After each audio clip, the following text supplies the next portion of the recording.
আসসালামু আলাইকুম। আচ্ছা, আমরা মনে আছে যে আজ থেকে মনে হয় মাস তারিখও হয় না, আমরা 20 দিনের মতো হয়েছে। আমরা একটা ত্রিপক্ষীয় শান্তি চুক্তি করেছিলাম নাকি? ত্রিপক্ষীয় শান্তি চুক্তি, এর মধ্যে আইডিয়াল কলেজ একটা পক্ষ নাকি, বড় একটা পক্ষ, আর একটা পক্ষ ছিল ঢাকা কলেজ, আর একটা ছিল সিটি কলেজ। এই যে আমরা ওইখানে এত মহাসমারোহে যে জিনিসটা করলাম, আমি বারবার বলতেছিলাম যে শান্তি চুক্তি যেন বিঘ্নিত না হয়, কেউ যেন শান্তি চুক্তি বিঘ্নিত না করে।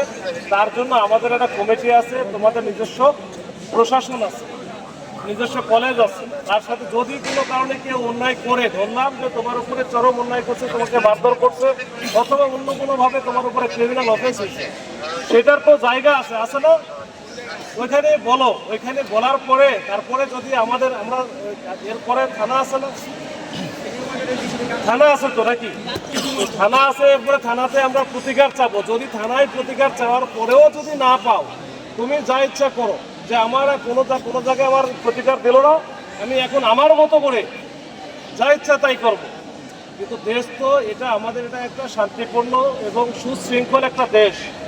এইখানে যেটা সরকার আছে, এখানে রাষ্ট্র আছে, এখানে বিভিন্ন রকমের প্রশাসন আছে।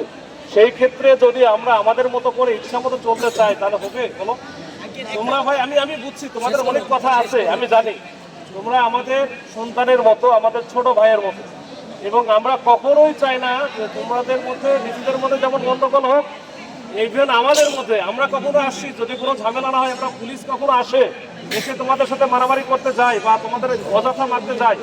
আসলে একটা ঘটনা যখন ঘটে গেছে, এই যে ঢাকা কলেজের দেখলাম একটা বাসে তোমরা আক্রমণ করছো বা বাস ভাঙচুর করছো, এখন কি কারণে করছো এটা আমি এখনো জানি না, স্টিল নাও।